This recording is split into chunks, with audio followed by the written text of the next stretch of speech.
True, nervous, very, very dreadfully nervous I had been and am, but while you say that I am mad, the disease had sharpened my senses, not destroyed, not dulled them.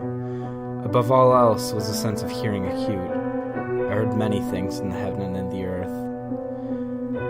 I heard many things in hell. How can I be so crazy if I can't tell you the story so calmly?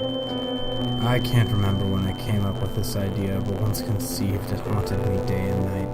Object there was none, passion there was none. I loved the old man. He had never wronged me, he had never given me insult.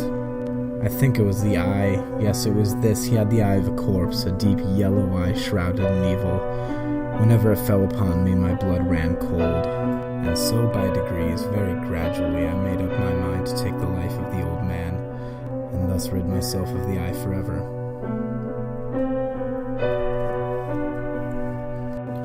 Now this is the point. You must think I'm crazy, but you should have seen me. You should have seen how wisely I proceeded, with what caution, with what foresight, with what dissimulation. I was never kinder to the old man than during the whole week before I killed him.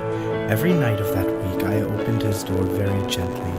I moved in slowly, very, very slowly, so that I wouldn't wake him up.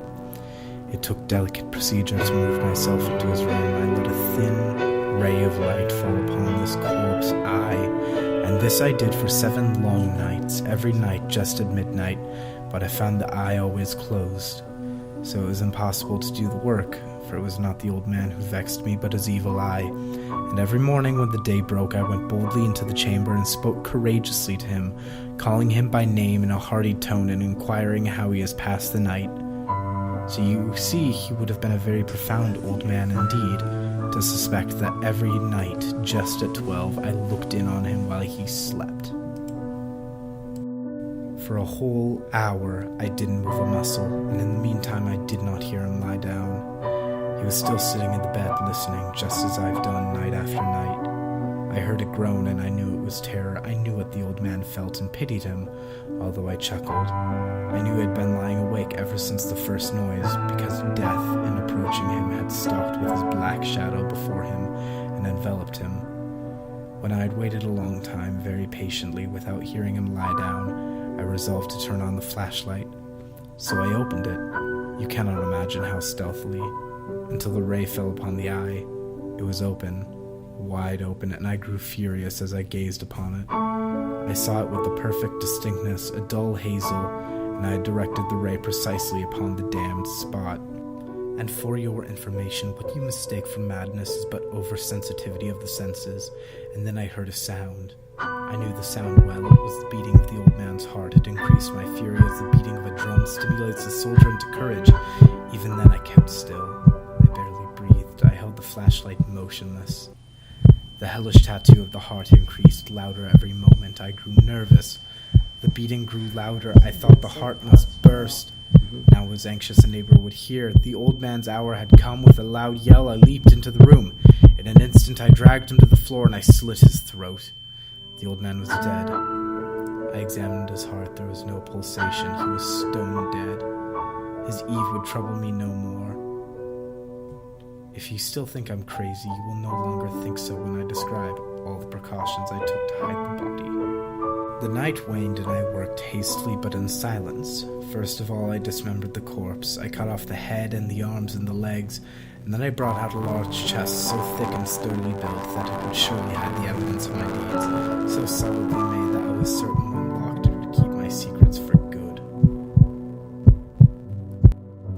As the bells sounded the hour, there came a knocking at the door. I went up to open it with a light heart, for what had I now to fear?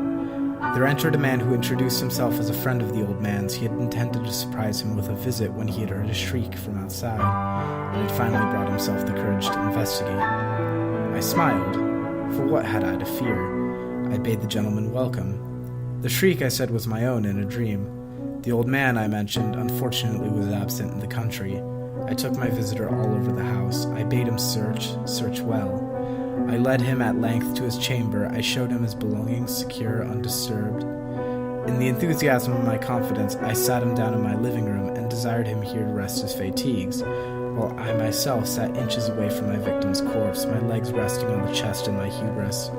The friend was satisfied with my story. My manner had convinced him.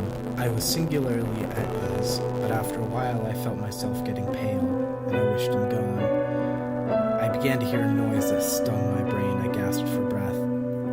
And yet my neighbor did not hear the noise, yet it steadily increased. It flogged my soul. I cursed myself. I knew where the sound was coming from. It was my victim from inside the chest. They must know. They were simply mocking me. How could they not hear it?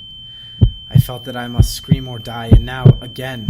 Hark! Louder! Louder! Villains! I shrieked. Dissemble no more. I admit the deed. Open the chest. Here. It is the beating of the hideous heart.